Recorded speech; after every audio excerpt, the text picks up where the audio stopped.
से बाबा साहब ने महत्वपूर्ण दो मुद्दे रखे।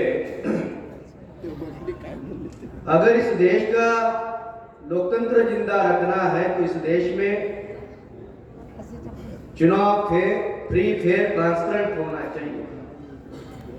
और दूसरा मुद्दा बाबा साहब ने रखा, without political power we can not exist in the world. यानी बाबा साहब अम्बेडकर राजनीति में हस्तक्षेप करना चाहते थे। वर्तमान में जो चुनाव हो रहे हैं, क्या वो फ्री फेयर ट्रांसपेरेंट हो रहे हैं? आता नहीं हो रहे।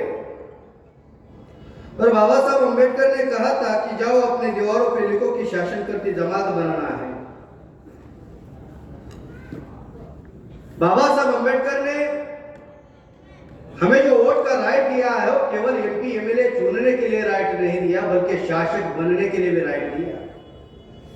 लेकिन हमारे लोगों ने शासक बनने के लिए कभी पहल नहीं की, बल्कि शासक में लाने के लिए पहल की। कभी कांग्रेस को, कभी बीजेपी को, कभी बीजेपी को, कभी कांग्रेस को।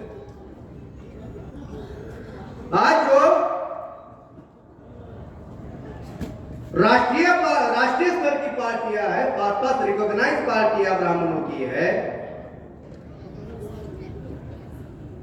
उनके माध्यम से जो चुनाव के दरमियान निधि इकट्ठा किया जाता है वो कितना है, हैरान करने वाले आंकड़े हैं हमारे पास में। राष्ट्रीय पार्टियों के लोकसभा चुनाव में जुटाए गए फंड के रेफरेंस में 2004 में जो लोकसभा का चुनाव था 223.80 करोड़ रुपए। 2009 में ये फंड बढ़ता ही गया, जैसा कि 2009 में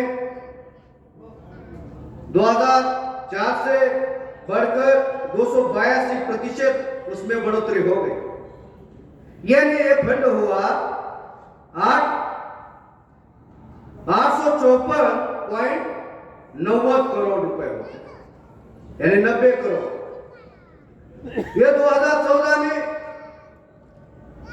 इसमें और बढ़ोतरी हो गई, 35.53% बढ़ गया, यानी 1158.59 करोड़ रुपए फंड